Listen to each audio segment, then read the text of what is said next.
If you know me, you know that I'm big on Asian food and culture, right? So in this episode of Detroit Eats, we're gonna hop on down to Johnny Noodle King for some good old ramen soup that's gonna warm our tummies. Then we're gonna make a quick stop in Midtown at Wasabi for some Korean and Japanese food. So stay close. Now, when most of you think of ramen noodles, you probably think of the dollar packs you pick up at the corner store.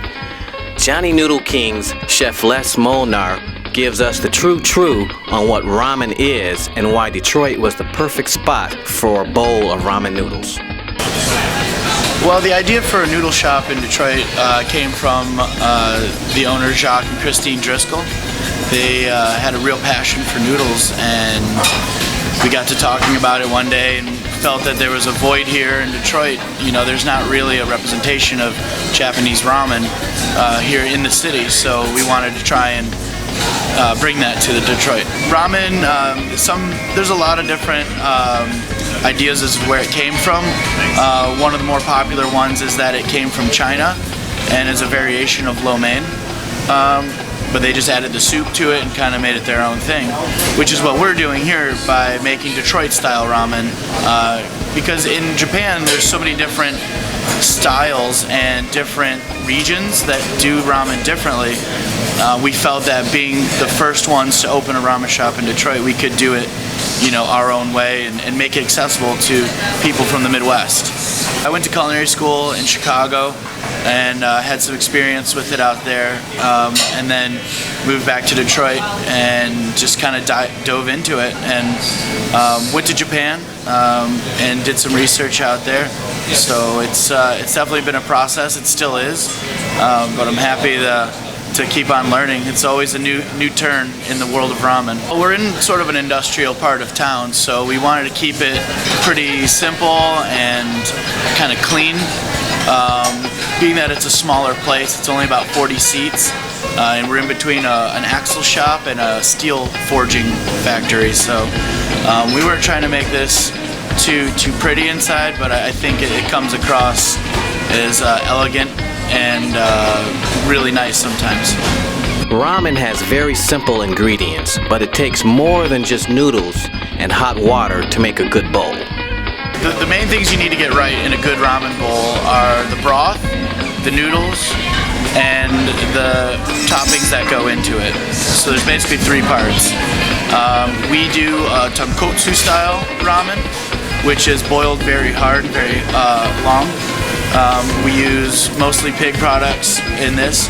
There are some ramen shops that use beef, but mostly ramen is pig or chicken based. And then the noodles we buy from Sun Noodle. They're a Japanese company that's been in the United States since the 50s, and they tailor make our noodles just for us, as they do the other companies and restaurants that they represent. The work that goes into the broth is pretty extensive. It's about 10 to 12 hours worth of labor. First you have to blanch the bones, which essentially cleans them of any impurities that may be residing in and around the skin or the bones or little pieces of meat.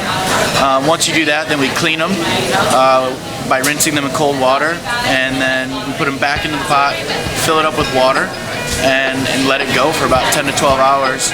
About the last hour or so of the cooking process is when we'll add our vegetables, our onions, our daikon radish, spring onions, and all the other seasonings.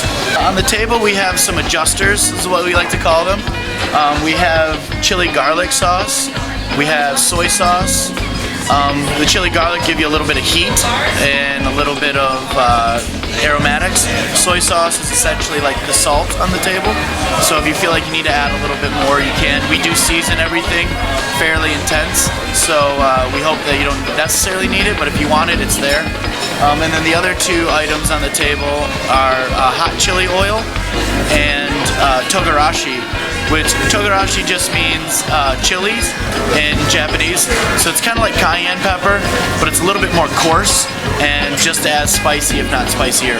With the cold winter months, many Detroiters are finding Johnny Noodle King is the perfect spot for warm noodles. The the reception's been great. I'd say once a day someone's in here thanking us, like, oh my gosh, we love this place, and we're really glad it's in Detroit. We're happy it's here. And that was one of our concerns, was that, you know, by doing something that's not already been done here, are people going to be accepting of it? Are people going to be interested in a new type of food that's available here? And the response has been great. I feel like people have really latched on to it. We definitely have a lot of people that have no idea what this is that they're walking into. And I think that's really promising, because part of us doing this too is to, you know, kind of create a bigger food culture in Detroit. I mean, it's such a hard-working city that you need a lot of calories to kind of get through the day, and ramen definitely can fulfill that. Ramen, you see it in street vendors and such a lot, but it's definitely a year-round cuisine. Definitely during the winter, I would say it's a little bit more soothing, but there's a lot of cold noodle dishes. We're trying to be a noodle house, so ramen is our main focus, but outside of that, we're planning on maybe exploring some other noodles. We have rice noodles on our menu for anyone that's gluten-free, so they could try the ramen bowl with a gluten-free noodle. We can, you know, do soba here eventually. We've tried our hand at a little bit of sukemen, which is cold noodles served with like a really dense dipping broth. So we're gonna keep growing and keep trying new things. But that's one thing I like about ramen, that it is sort of from like street food origins, where this isn't white tablecloth food. This is, I equate ramen to barbecue in the United States, because, you know, you have your dry rub, your wet rub, you got your Kansas City, you got your burn ends. You know, each region of this country has a different way of doing barbecue. Same goes for ramen in Japan.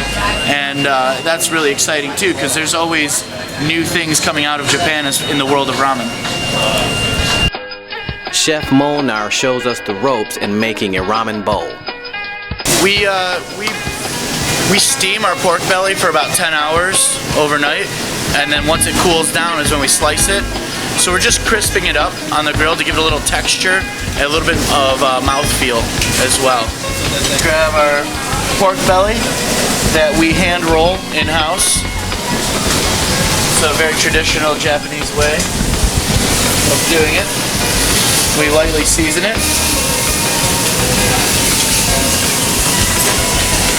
Both sides.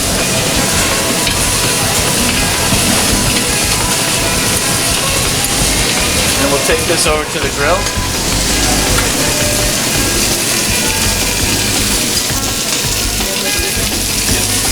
So we want to play on a lot of different textures as well as flavor and temperature. Yep. So while that's cooking, I'll go ahead and drop my noodles.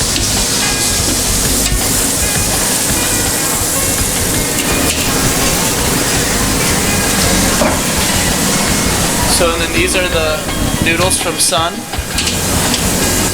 So then you want to pull them apart a little bit before you drop them in. Make sure that they're broken up nice and good. And then we set our timer. And it only takes about a minute and 40 seconds to cook.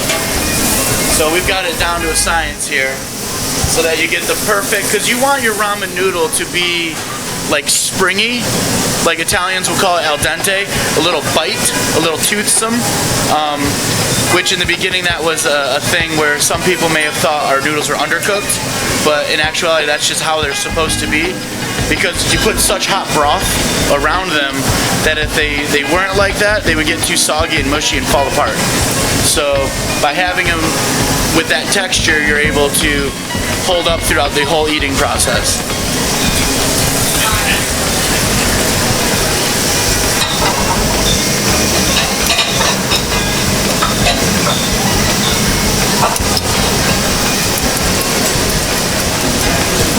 So then what we do is we do what's called tare, and it's essentially our seasoning.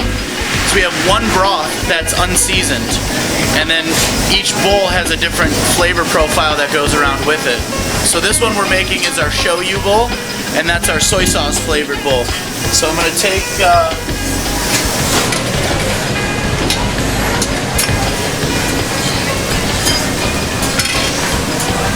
so we're gonna put in our soy sauce, our flavoring. It also has like a little duck fat in it, some chilies, and some bean paste. We're gonna take our broth.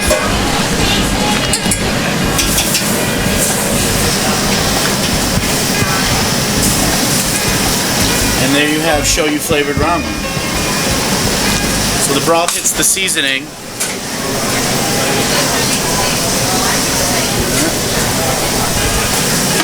So you want to drain them, get that shake them a little bit, get that excess starch off.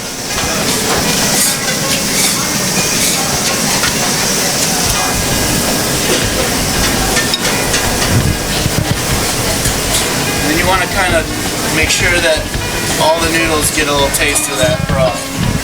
So fold them nicely up there like that.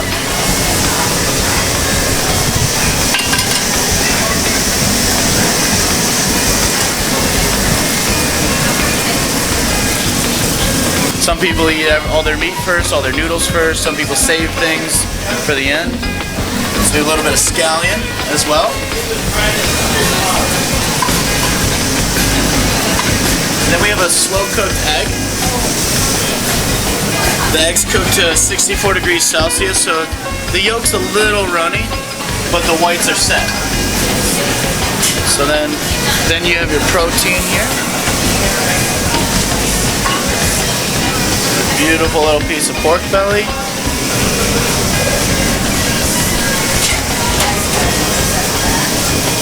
Then we have nori, which is essentially just seaweed. It's the same stuff you'd eat at a sushi restaurant. Tuck that behind the egg. Little white pepper, fresh cracked, to finish. And then we also have one of my favorite things, which is the Kamaboko. And it's essentially, it's just steamed pollock or whitefish. So it's kind of like imitation crab. It's got that texture to it, but it's really tasty. It's like Japanese bologna. It's a lot of fun. So we'll put a little bit of that in there. And then we also top it, last but not least, with some bonito flake. The bonito flakes are dried fish, but they're really smoky and kind of fishy. So it adds another like smoky element to the ramen bowl, giving it a different flavor profile. So there you have it. There's a shoyu bowl of Johnny Noodle King. No meal is complete without something to wash it down with. Check these beverages out. This is definitely drinking food. This is hearty stuff. This is things that you want to kind of put back a beer or sake with, or iced tea if you prefer. But these are two beverages that we have here that we're really proud of. This is our house sake, and we serve it in a way that most Japanese places in Tokyo that we went to served it. And it comes in this nice little box, and we overfill the glass as a sign of generosity to give you more than the glass can actually hold. So that's something really special we like to do here. And on the other hand, we also have local distillery 2 James, made a proprietary whiskey just for us here at Johnny Noodle King. It's called Johnny's Smoking Gun, and it's a real smoky whiskey meant to be eaten with noodles. We serve it neat with a back of our broth. So take a little sip of whiskey, a little sip of our broth, and it kind of cuts away some of the harshness that you would find in a Japanese whiskey. So this is a really special item that we have here.